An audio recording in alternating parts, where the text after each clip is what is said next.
Bom dia, boa noite. A aula de hoje fala sobre lipídios, com ênfase em ácidos graxos e triglicerídeos. Quando a gente fala de classes biológicas de moléculas, alguns nomes vêm à nossa cabeça. Alguns exemplos são lipídios, carboidratos ou glicídios, proteínas, vitaminas, sais minerais e, claro, temos que mencionar a água também, que faz parte de qualquer sistema biológico. Dando ênfase aqui para os lipídios, o que a gente tem? O que são os lipídios?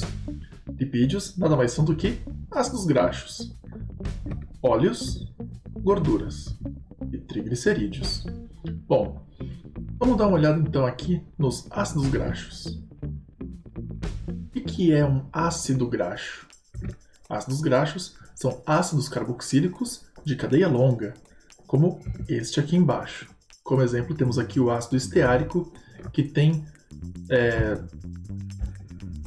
1, 2, 3, 4, 5, 6, 7, 8, 9, 10, 11, 12, 13, 14, 15, 16, 17, 18 carbonos, não é? Bom, então essa é uma característica bem marcante de ácidos graxos. Longas cadeias carbônicas para ácidos carboxílicos. Temos aqui que essa cauda longa ela tem um caráter apolar, enquanto essa cabecinha aqui nesse grupo aqui marcado pelo grupo de ácido carboxílico tem característica polar. Então esta cauda que é apolar tem uma característica hidrofóbica, enquanto esta cabecinha polar é hidrofílica. E isso é muito importante porque isso aqui vai dar muitas das características para esses ácidos graxos. Este grupo aqui interage bastante com água, este outro grupo aqui interage melhor com gorduras, por exemplo. Tudo bem? Então aqui a gente tem uma molécula de caráter anfifílico. O que é uma molécula anfifílica?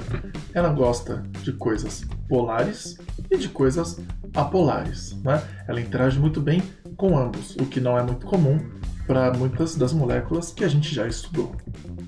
Aqui, para ácidos graxos, é muito comum que eles tenham um número par de carbonos, né?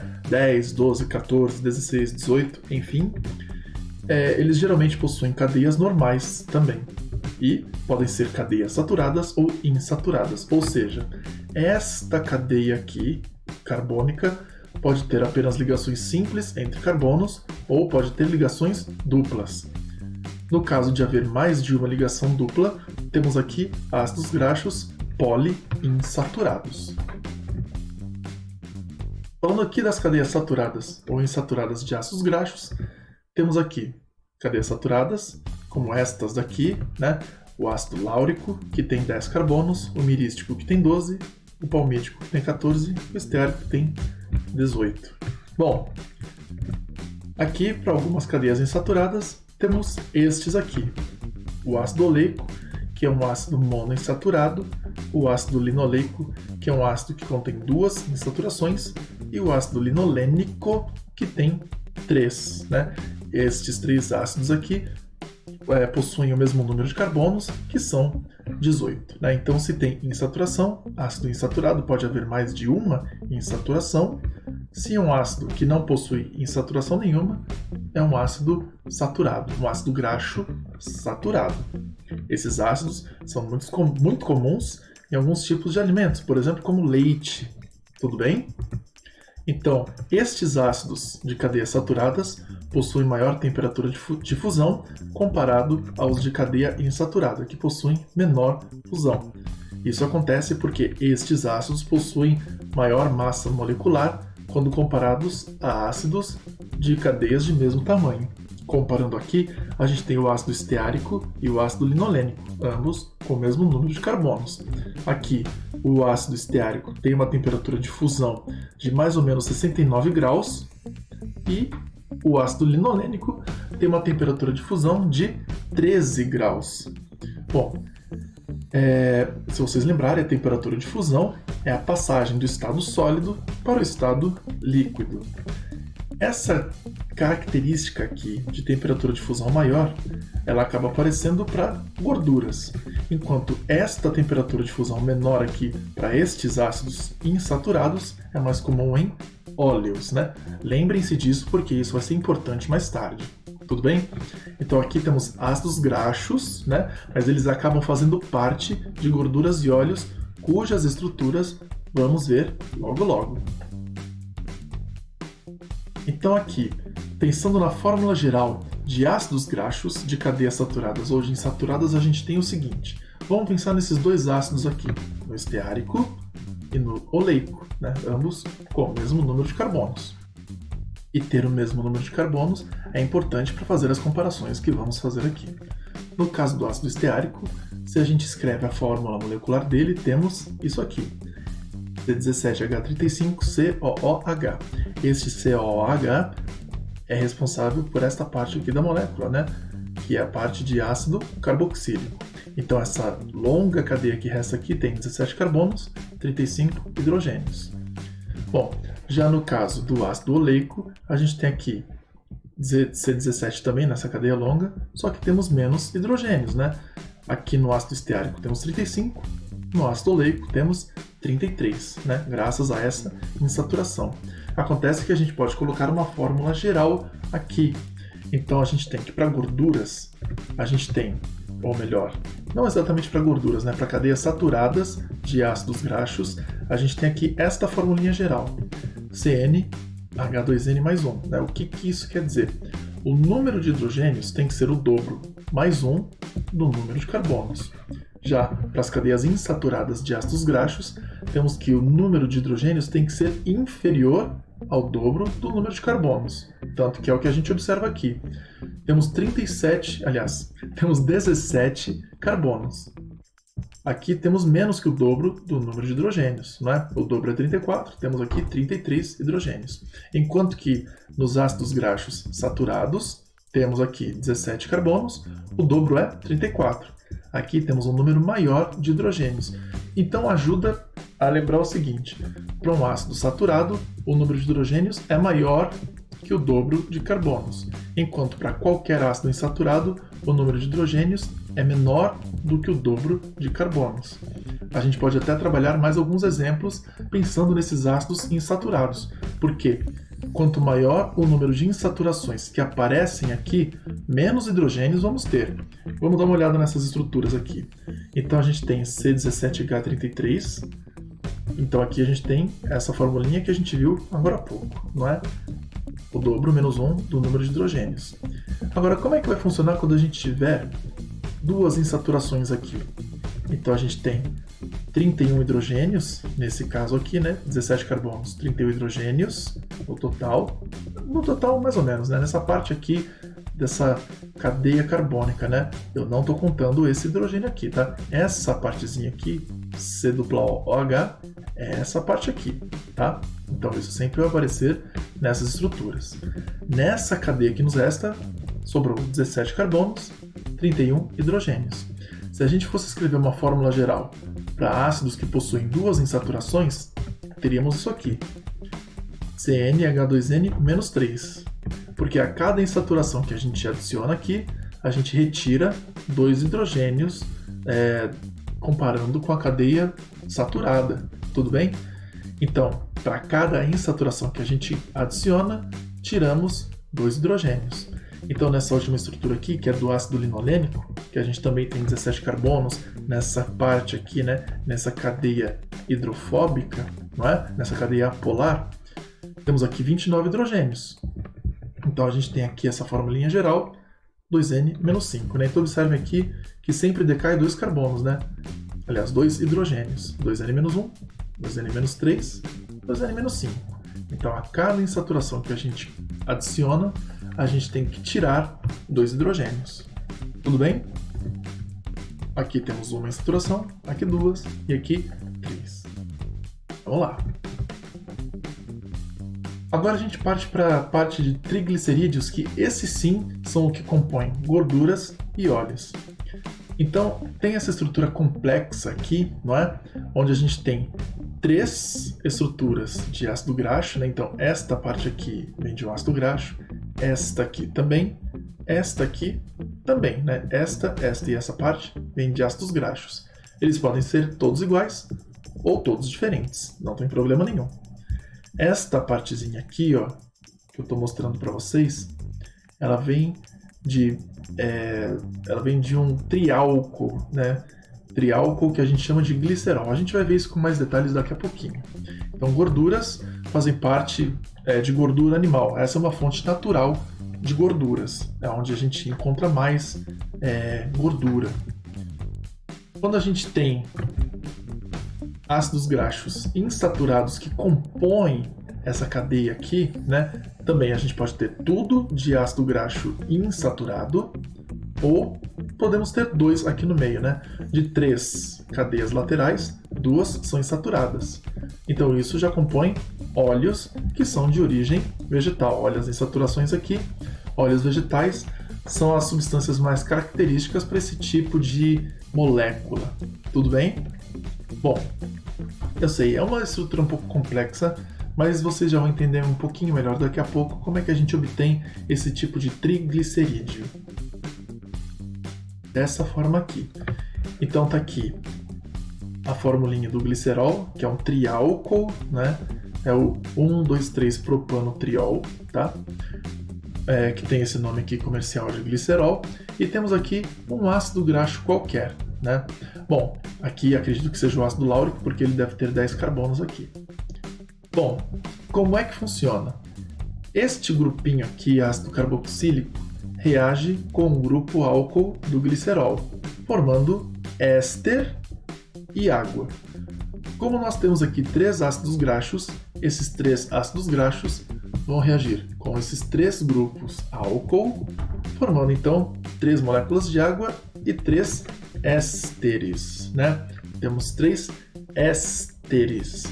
Então, isso aqui é o que forma um triglicerídeo, né? Glicerídeo seria a nossa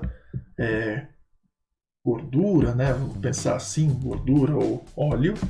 Triglicerídeo. Então temos aqui, ou no caso, óleo ou gordura, dependendo das cadeias que apareçam aqui.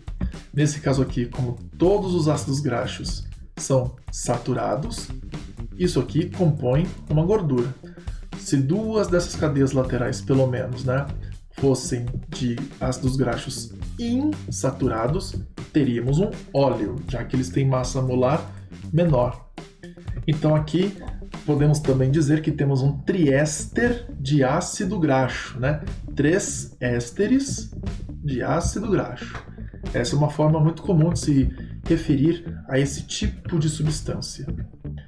E como ela tem essa cadeia longa aqui, né? Essas 3 cadeias bem longas, ela também possui o caráter apolar, que é o que a gente sabe, não é? Porque se isso aqui é uma gordura ou se é óleo, a gente sabe muito bem que óleos ou gorduras não gostam e não se dão muito bem com água, não é?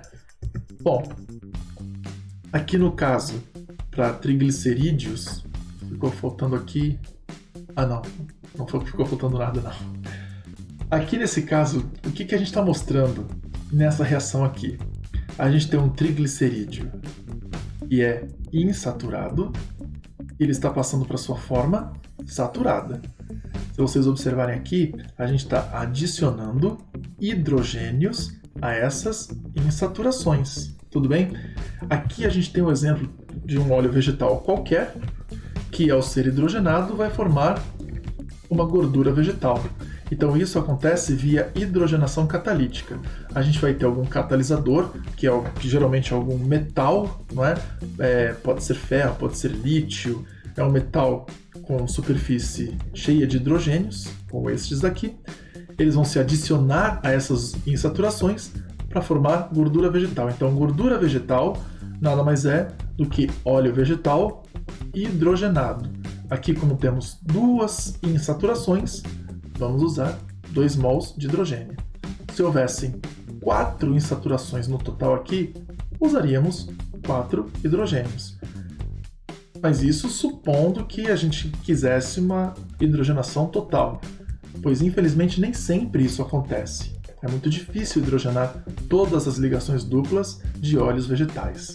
Bom, um exemplo de gordura vegetal que a gente tem em casa é a própria margarina, não é? Olha aí nesse exemplo, uma margarina Vigor paga nós, não é? Então, gorduras vegetais, como exemplo, temos aqui as margarinas. Bom, então nesse ponto aqui, você deve estar se perguntando, bom, então, e as gorduras trans, né? O que é uma gordura trans? Então, trans se refere à posição dos ligantes em relação a uma dupla ligação. Então temos gordura cis, gordura trans. Nesse caso aqui, a gente tem uma gordura cis, né? Porque a gente tem os dois ligantes principais voltados para o mesmo lado da dupla ligação, enquanto que aqui os dois ligantes principais estão em lados opostos à dupla ligação. Eu sei, às vezes olhar assim não é muito fácil. Se a gente destacar os hidrogênios que estão presentes nessas duplas ligações aqui, fica um pouquinho mais fácil de ver. Então aqui em cima, os dois hidrogênios estão para o mesmo lado, então estão na posição cis, e na molécula de baixo, os dois hidrogênios estão em lados opostos à dupla ligação. Então por isso estão em posição trans. Então posição cis e trans, né? Gorduras cis e trans, nada mais são do que a posição dos hidrogênios ou das cadeias carbônicas em relação a esses dois carbonos da dupla ligação. Tudo bem? Aí não dá para falar, ou melhor, não dá para deixar de falar da bicamada lipídica, né, que faz parte da membrana celular. Então a membrana celular tem essa estrutura que é bem complexa aqui, né? Tem proteínas, tem alguns tipos de açúcares, né? Bom, mas o que eu quero destacar aqui para vocês são essas moleculinhas aqui, ó, que tem essa bolinha e essas perninhas aqui. Pois isso daqui são lipídios, né? Ou nesse caso, fosfolipídios, parecidos com o que a gente tem mais ou menos aqui, ó. Então a gente tem uma cadeia aqui carbônica bastante comprida, né? Nesse caso aqui uma cadeia saturada. Desse lado aqui a gente tem uma cadeia insaturada, olha a insaturação aqui, ó, ligação dupla, que deixa até com uma perninha aqui do lado. E aqui a gente tem uma parte de fosfato, né? Então por isso um fosfolipídio, né? Por isso que todas essas bolinhas só tem duas perninhas e não três, né? Bom, então aqui a bicamada lipídica é a estrutura que aparece na membrana celular, né? Então aqui já fazendo uma conversa aqui com a parte da biologia, não é? Porque isso também é muito característico. Aqui no meio da membrana lipídica, né, bilipídica, a gente tem moléculas como essa que são colesteróis, que dão fluidez para a membrana celular, né? Então ela não é muito rígida.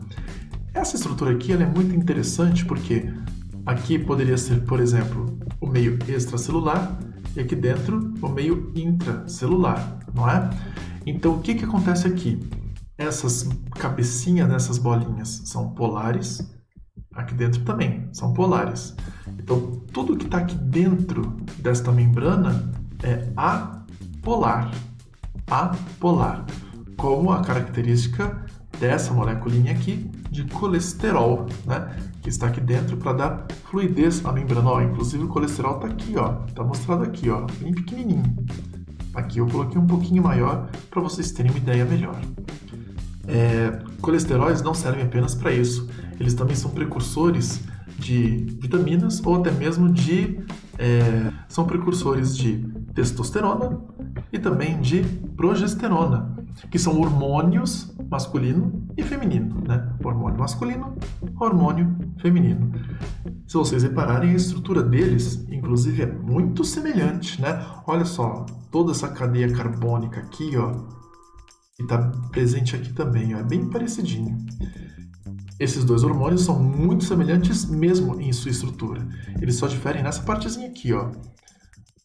A testosterona tem um álcool e aqui a progesterona tem uma cetona. Tudo bem? Bom, então aqui a gente viu mais uma função importante, né, para o caso dos lipídios, né, que fazem parte da membrana lipídica, das membranas celulares, que contém colesterol e que contém também, que são precursores, né, que contém colesterol e que são precursores destes hormônios masculino e feminino.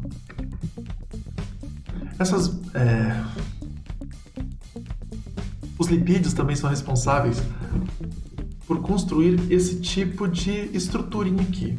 Essa estrutura que a gente tem aqui, a gente chama de micela. E essa estrutura é importante por quê? Aqui, quando a gente vai observar, por exemplo, como é que o sabão limpa, né? Acontece que o sabão também possui moléculas anfifílicas. Cabeça polar, cauda apolar.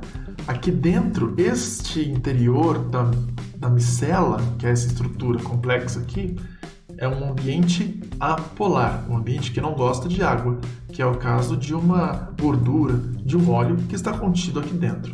Do lado de fora, teríamos a água.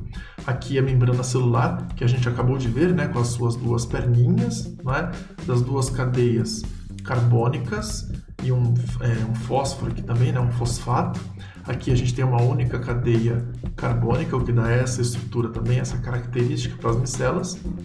E aqui a gente tem um lipossomo, que é uma estrutura ainda mais complexa, que de certa forma até lembra essa membrana celular, né? Porque a gente tem aqui a bicamada lipídica também, só que aqui o interior ele é polar. Aqui esse interior, essa cavidade, contém, por exemplo, um solvente polar, enquanto que aqui dentro alguma coisa apolar. Bom, então isso é um assunto que também não pode faltar quando se fala de lipídios, que é a reação de saponificação. O que é saponificação? Nesse caso é a reação de formação ou de produção de sabões. Então o que a gente tem aqui? Aqui a gente tem, nesse caso, uma gordura, mas poderia ser um óleo também, tá? Aqui a gente tem gordura, tá aqui o nosso triéster, um éster aqui, outro éster aqui. E aqui esse triéster, nesse triacilglicerol, esse triéster de ácido carboxílico, né, esse triéster de glicerol, está reagindo com uma base forte aqui, que é o hidróxido de sódio, contido, por exemplo, na soda cáustica. Então, 3 mols da base forte reage com 1 mol dessa molécula de gordura ou de óleo para formar aqui, para reformar, no caso, a molécula de glicerol original. E aqui nós temos estas moléculas aqui que formam sais de éster, né? Então temos aqui o nosso triéster de ácido láurico, no caso.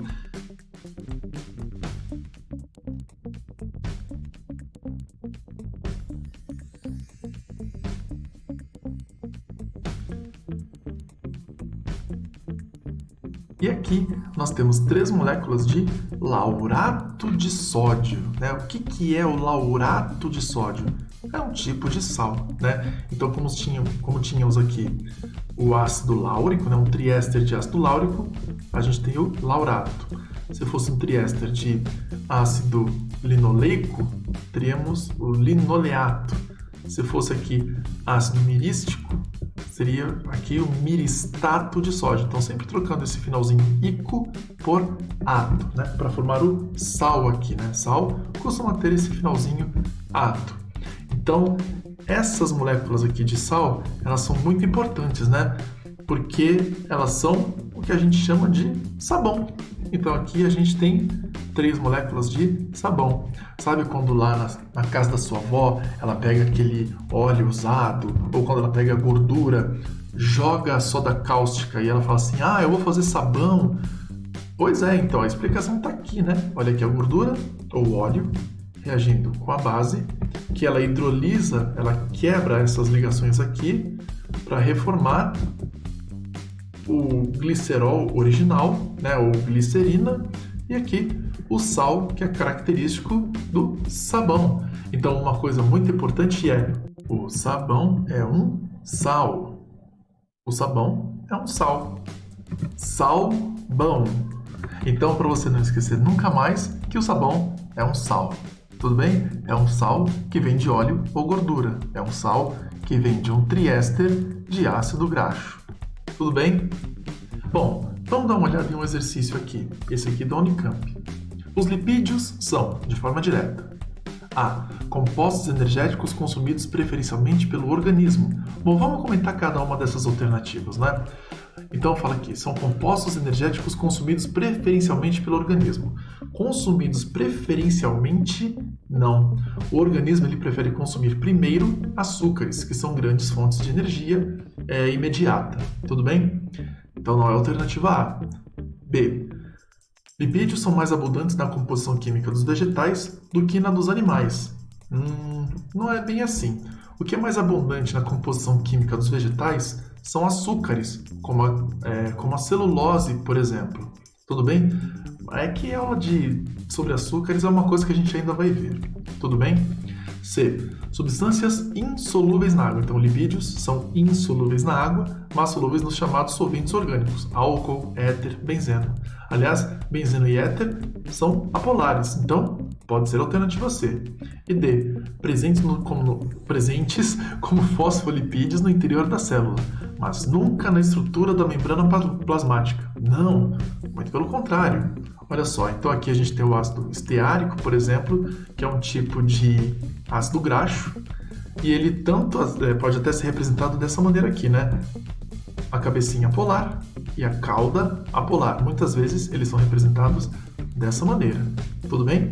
Então, indo para a membrana plasmática, a gente teria isso aqui que a gente viu no slide anterior. Né? A membrana plasmática está cheinha desses compostos que tem cabeça polar, cauda apolar. Tudo bem? Que são os fosfolipídios. Então, presentes como fosfolipídios no interior da célula, mas nunca na estrutura da membrana plasmática? Não, eles estão na membrana plasmática, que é o que aparece aqui, por exemplo. Tudo bem?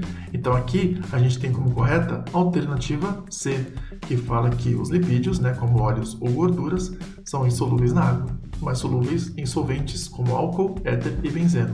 Então aqui a alternativa correta é a alternativa C, C de coração, C de certo, mano? Vamos para a próxima. Aqui da Federal do Piauí temos a hidrólise de moléculas de lipídios produz o quê? Direto também. Então o que a gente obtém na hidrólise de um lipídio? Bom, vamos relembrar aqui como é que a gente produz um lipídio.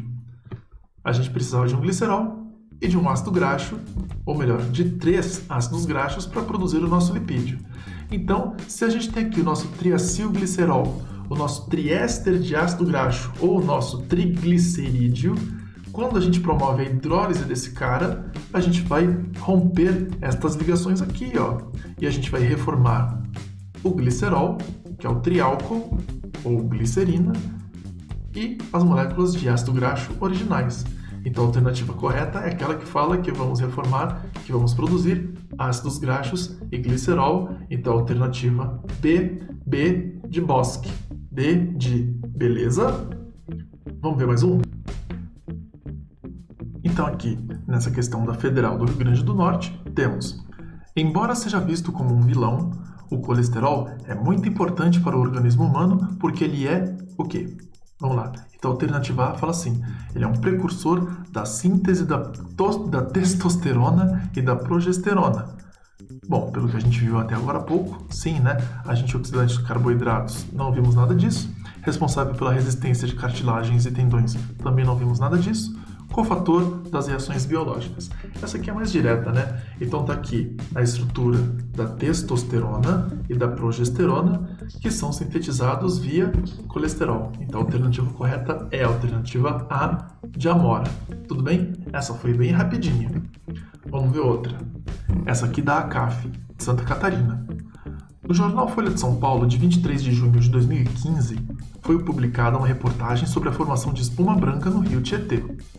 A formação de espuma está associada à baixa vazão da água e à presença de esgoto doméstico não tratado. Aliás, só fazendo uma pausa aqui, esgoto doméstico não tratado é uma coisa que pode cair em provas esse ano, já que no Rio houve uma grande crise, né, de tratamento de água. Tudo bem? Então acompanhe isso. Mas vamos voltar para o problema. A falta de oxigênio na água dificulta a degradação de detergente doméstico. Baseado nas informações fornecidas e nos conceitos químicos, analise as afirmações a seguir. 1. O detergente é uma substância anfipática. Será que sim?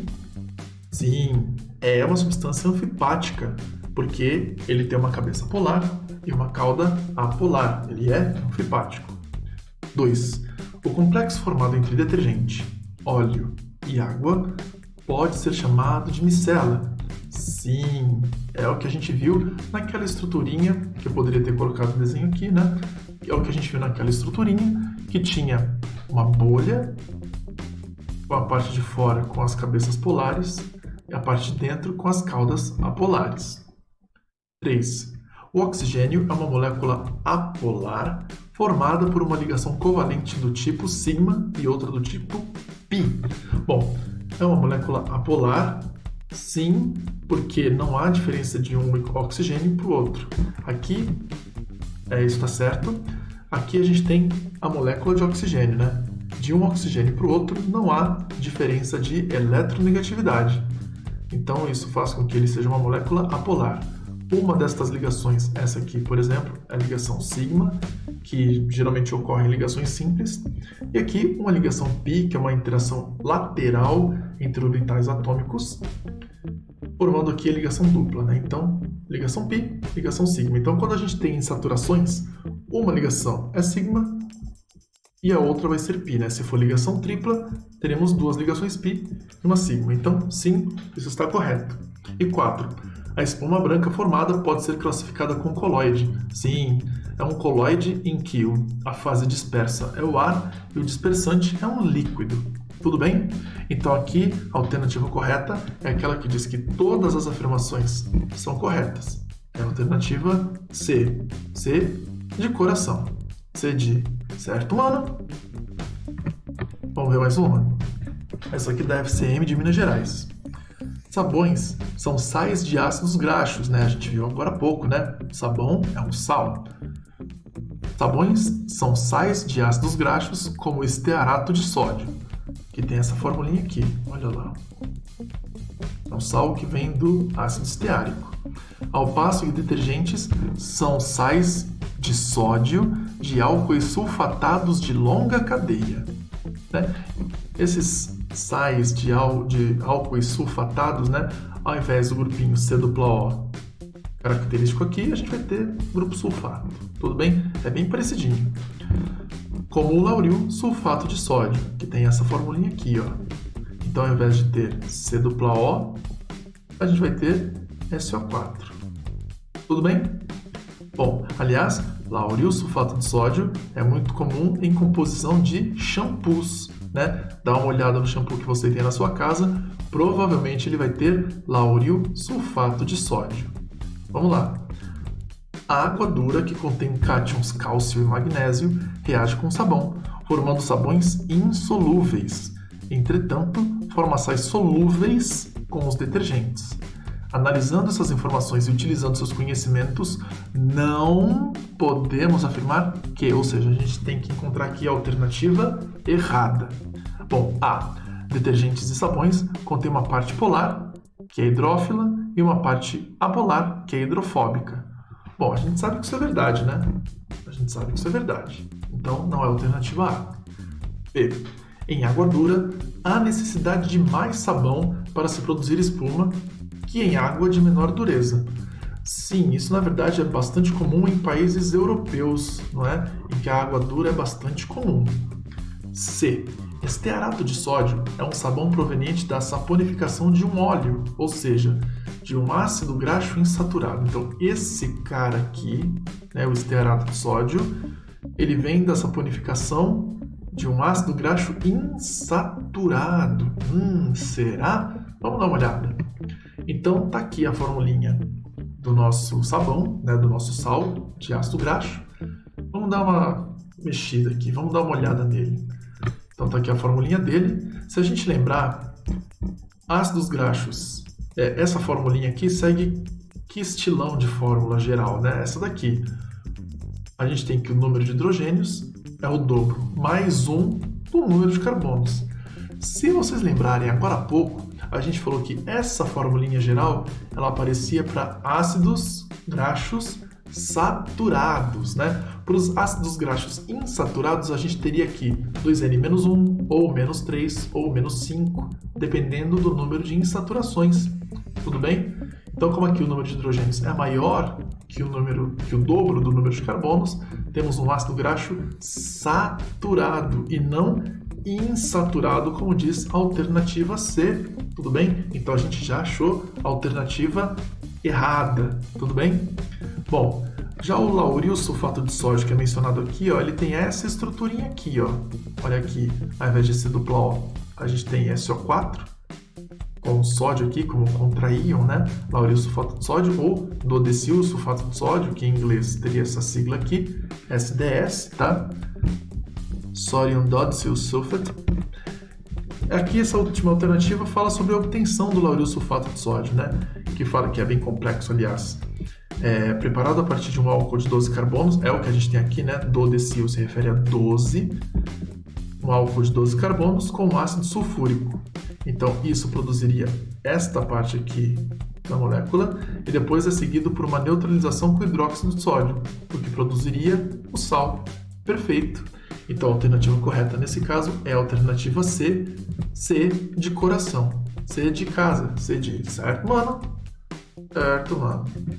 Bom, eu espero que vocês tenham entendido. O vídeo ficou um pouco mais longo do que de costume e fizemos até um pouco mais de exercícios do que de costume também. Bom, eu espero que vocês tenham aproveitado. Bons estudos, boa semana, e se você chegou até esse ponto do vídeo, comenta o que você achou mais curioso nesse vídeo ou se isso realmente fez alguma diferença para você. Tudo bem? Bons estudos e até mais!